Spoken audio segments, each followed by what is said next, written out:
you are obviously going to use the Rhino Horn one for this specific one. Okay, so let's quickly look at the question there. It asks you to retrieve the presentation Rhino Horn saved in the computer practice file. So you're going to open that up. Okay, you can first now only listen, and then you can, I'm going to share the video with you, and then you can do it on your own. Okay. All right, so obviously you will see very similar to Excel, very similar to Word, but now the only thing is this time it's orange. Word was blue and Excel was green in the ribbon. You will still say enable editing. Okay, now just a few things. In Word, we worked with pages. In Excel, we worked with sheets. And in PowerPoint, we're going to work with slides. Okay, so each one of these are slides. All right, so that's just the terms that you need to know. So let's quickly go to number 2. It says, as a footer, insert question 9 and your examination number in capital letters on each slide. And you need to ensure that the date also appear on each slide. Now, where did you go to with Word and with Excel to find the header? You went to insert, né? Same thing, but you're going to see it's going to look a little bit different. Now, you're going to have to decide if you want to be in the footer by clicking there. Okay? Now, then it's just the easy thing of saying the question number. Okay?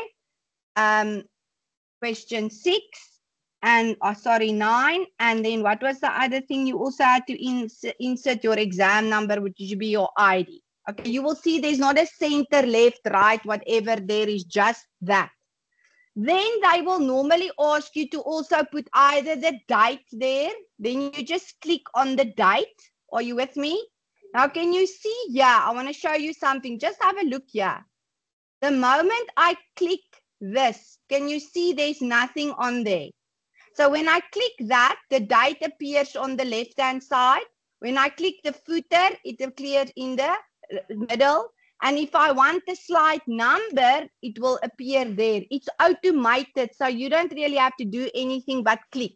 Okay?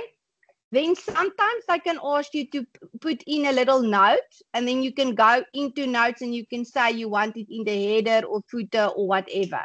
Okay? But for now, they only, so you're going to click here. Can you see you're going to go into the header now? Okay? And if you press date and time, you're going to be in the header then. Okay? So just make sure that you can go between the two. But for this, they only say the date, and read that last sentence. It says it must be on each slide. So can you see you're not going to choose apply. You're going to say apply all. So it's going to be on each slide. Are you with me? So you're going to click that. Okay, fantastic. Now, you will see here that you will be able to see your footer. There's a slide number. There is your question. And then there's your date. Okay, so you're happy with that. Now, they ask you to save the presentation as question 9. By now, you can do this. Closed eyes, file, save as, done. Okay, now, let's look at the changes according to the instructions below and apply all manipulation instructions. Okay, let's take it over. So now, this is literally, if you can do Rhino Horn, you can do all of them. Okay, this is easy. They want you to change this to Broadway. So you're going to select, you're going to go to the Broadway, the text. Okay, remember I am sending you this so you don't have to worry. It needs to be 72 and it needs to be right aligned. Don't worry about the picture. It will come into play now. Okay. Then they are asking you to put in a letter space. What is a letter space? Space bar, né? In between Rhino and Horn. So you're just going to do that. Then this little text must be highlighted and it must be Arial black. So you're going to go down all the way to Arial black. It must be 32 and and it must be uppercase. Now, do you remember in Excel, there wasn't this little magic thing, but it was in Word. It's also now again in PowerPoint. So you're not going to retype that whole thing in uppercase. You're going to go to the styles and choose uppercase. Are you with me? Okay. Then, next one. They say you must change the height and width of the image. Now, I looked at your test. You did very well, but some of you are still unsure of how to resize an image. Okay. You need to click on the image. You need to go to format. And then there by the size, you must go in there. You must make sure then that you don't have the lock aspect ratio on. It must be off. Do you remember that? It just looks a little bit different now. Okay. And then it must be 8. You don't change the 8 is must be the width and the height. Okay. So both of them 8. Right, you can just click somewhere else and it's going to be resized. Okay, so that's that. Then you must now, this is very important and I always ask you this. Read there the second one under that rhino. They say apply the cement autistic effect to the image. Not difficult. You click on the image. Okay, look on the board for me quickly. Do you see there's autistic effects? Now, this can be anything. Maybe tomorrow they ask for you for a paintbrush. You must now go and see which one or the cement one. There's a bubble wrap. There is the crisscross. I think the cement one is normally, I always struggle to find it, although they like asking it. Let's go through everything. That's the watercolor, texturize, crisscross, plastic wrap. Let's go here. Okay, if you can find it, you must tell me. Photocopy, glow edges. I'm literally, there it is. Do you see it says cement?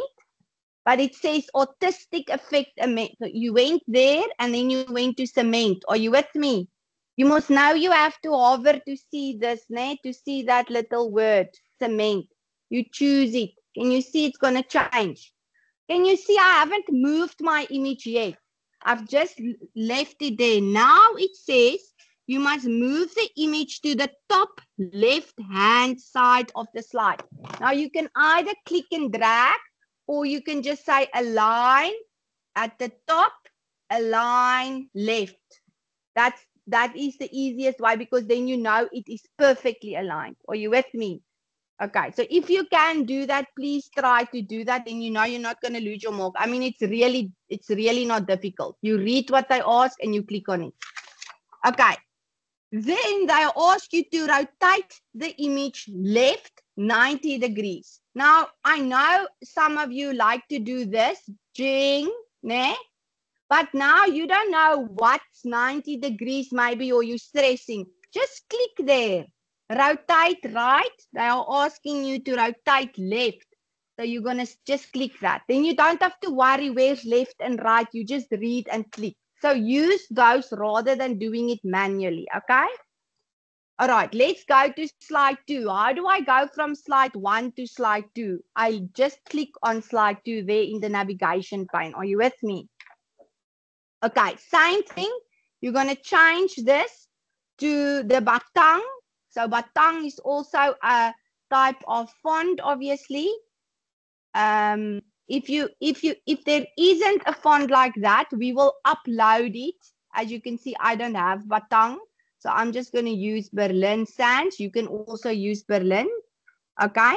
And then that's for both of these boxes. Okay. So it applies to both of them, not only one, but it's not the headings. The headings are Broadway. Can you see they're different? So please make sure that you do it like that. It's uppercase. So you must make it uppercase. It's not asking you to change the size, however. So it's only that.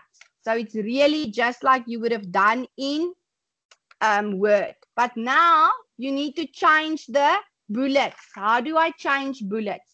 I can either just click on the text box and go to the bullets. Do you see that's the hollow round bubbles?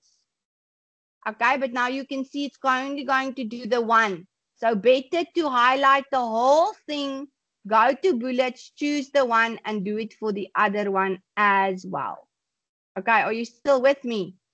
Okay, then let's do the last bit. They also say you need to apply 6-point single line border around each text box. Okay, in other words, they want a round border around here and there. Remember, it's like an image. Okay, you're going to click on the format. It's an outline. A border is an outline. Okay, they want a 6-point. Okay, so it's quite thick. And you're going to do it on the other side as well. Okay, that is what they want. And then they want that if to be on a new line. Now remember with Rhino on here, we had to put in a space with space bar. How do you think we're going to put in a new line? With enter. Isn't that what you do? You put enter in there. So right in front of that, do you see it says there new line? Okay, then that whole thing must be changed to copper black. I know it feels overwhelming and you're still just waking up from your holiday, but you have the video so you can watch it and pause it and whatever.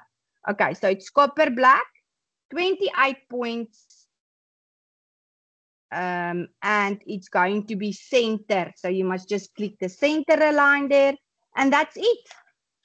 Okay, so I want you to try this. And then I'm going to give you another activity to do, but please do this first. Okay, so let me quickly